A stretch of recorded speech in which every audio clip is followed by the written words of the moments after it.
সম্মানিত ভিউয়ার্স, কেমন আছেন সবাই? আশা করি আল্লাহর রহমতে ভালো আছেন, সুস্থ আছেন। আপনাদের সাথে আমি রয়েছি মোহাম্মদ রাশেদ মুশারফ, শিক্ষক নিবন্ধনধারী, কারিগরি শিক্ষা ও trade instructor, Itna Nurpur DD Madrasa, Itna, Kishoreganj. সম্মানিত ভিউয়ার্স, আমার নিজ জেলা জামালপুর ও নিজ উপজেলা সরিষাবাড়ী উপজেলা। আপনারা দেখছেন রাশেদ এডুকেশন টিভি।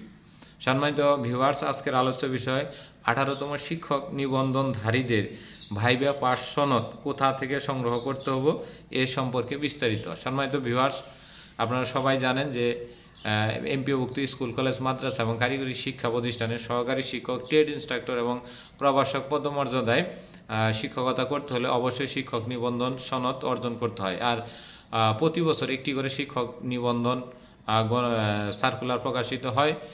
2024 সাল পর্যন্ত মোট 18টি শিক্ষক নিবন্ধন সার্কুলার প্রকাশিত হয়েছে এবং 2025 সালে যে কোনো সময় 19তম শিক্ষক নিবন্ধন সার্কুলার প্রকাশিত হবে এবং এর সাথে 2025 সালে ষষ্ঠ গণবিজ্ঞপ্তিও প্রকাশিত হবে যে কোনো সময়।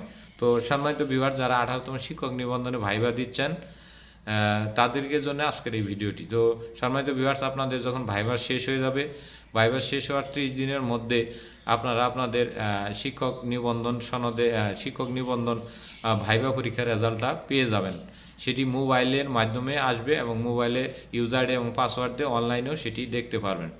তো এটি হওয়ার পরে, রেজাল্ট হওয়ার পরে আপনার 21 দিন পরে বা 15 দিনের পরের থেকে আপনার জেলা শিক্ষা অফিসে যদি নিবন্ধন সনদের পরিমাণ বেশি থাকে তাহলে সেক্ষেত্রে 1 থেকে 1.5 মাস পরে আপনার জেলা শিক্ষা অফিসে আপনার প্রতিটি জেলা, অর্থাৎ আপনি যে জেলা নিজ জেলার নাগরিক, মানে যে জেলার নাগরিক সেই জেলার আপনি পরীক্ষা যেখানে মনে সেখানে দেন, আপনি যে জেলার নাগরিক সেই জেলার জেলা শিক্ষা অফিস কার্যালয়ে আপনার নিবন্ধন সনদ চলে যাবে।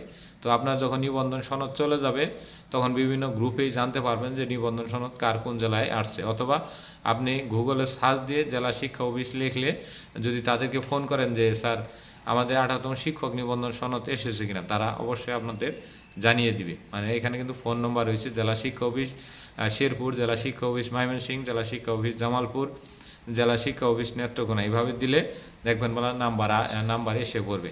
তো যাই হোক, ওই সময় জানবেন। জানার পরে যাওয়ার আগে আপনাকে শিক্ষক নিবন্ধনের সনদ আপনাকে পাইতে গেলে আপনার ভোটার আইডি কার্ড নিয়ে যেতে হবে, 1 কপি পাসপোর্ট সাইজের ছবি নিতে হবে, আপনার শিক্ষাগত যোগ্যতার সনদ, মূল সনদ নিয়ে যেতে হবে এবং আপনি এই যে ভাইবা দিয়েছেন 19তম শিক্ষক নিবন্ধনের লিখিত এবং ভাইবা, এই দুইটি কাগজ নিয়ে যেতে হবে। এগুলোর 1 কপি ফটোকপি নেবেন এবং মূলটি নিয়ে যেতে হবে।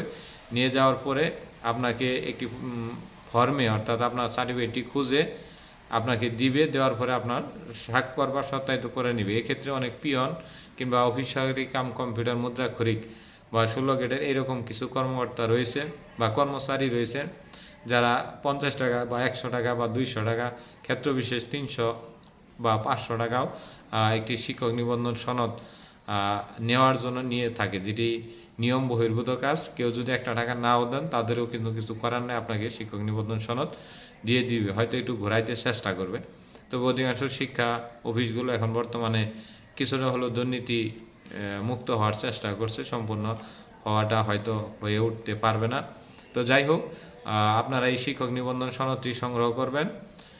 করার পরে এখানে ইউজার আইডি এবং এখানে আপনার রুল এবং রেজিস্ট্রেশন নম্বর রয়েছে। দয়া করে আপনার এই নিবন্ধন সনদের সংগ্রহ করে ফটো তুলে সেটি ফেসবুক, ইউটিউব, হোয়াটসঅ্যাপ কিংবা যে কোনো সামাজিক মাধ্যমে ব্যবহার করবেন না। ব্যবহার করলে আপনার এই সনদ দিয়ে আরেকজন আবেদন করে আপনাকে একটি বিপদে ফেলবে, অথবা আপনি কিন্তু পরবর্তীতে দেখা যায় একটি প্রতারক চক্রের সাথে পড়তে পারেন। এবং সবচেয়ে বড় যে বিষয়টি, যে গণবিজ্ঞপ্তিতে আবেদন করতে গেলে রুল নম্বর এবং রেজিস্ট্রেশন নম্বর, সার্টিফিকেটে রুল এবং রেজিস্ট্রেশন নম্বর থাকে, সেই দুটি কাউকে দেখাবেন না দয়া করে। ওই দুটি দিয়ে আপনি আবেদন করতে পারবেন। আপনি ছাড়া আর আপনার এই আইডিতে আপনার ইউজার আইডি আপনার রুল এবং রেজিস্ট্রেশন ছাড়া নতুন করে কিন্তু ওই যে ষষ্ঠ গণবিজ্ঞপ্তিতে কেউ প্রবেশ করতে পারবে না। আর রুল এবং দিয়ে একটি আইডি দিয়ে একটি প্রবেশ করা যায়। তাই আপনি যদি আগে আরেকজনকে দিয়ে দেন, সে যদি ভুলে অন্য আরেকটি সাবজেক্টে আবেদন করে দেয়, পরবর্তীতে কিন্তু আপনি আর আবেদন করতে পারবেন না। তো বিষয়টি অত্যন্ত জটিল। তাই শিক্ষক নিবন্ধন সনদ ফেসবুক কোনো গ্রুপে বা ফেসবুকে শেয়ার করবেন না এবং সেখানকার রেজিস্ট্রেশন নম্বর এবং রোল নম্বর কাউকে জানাবেন না। এই হলো আমাদের 18তম শিক্ষক নিবন্ধনধারী ভাইভা পাস যারা, তাদের শিক্ষক নিবন্ধন সনদ সংগ্রহের নিয়ম এবং সংগ্রহের যে স্থান রয়েছে জেলা শিক্ষা অফিস, সেই বিষয়ে আলোকপাত করলাম। যদি ভিডিওটি ভালো লেগে থাকে তাহলে অবশ্যই লাইক, কমেন্ট, শেয়ার দিয়ে আমাদের পাশেই থাকবেন। ধন্যবাদ সবাইকে।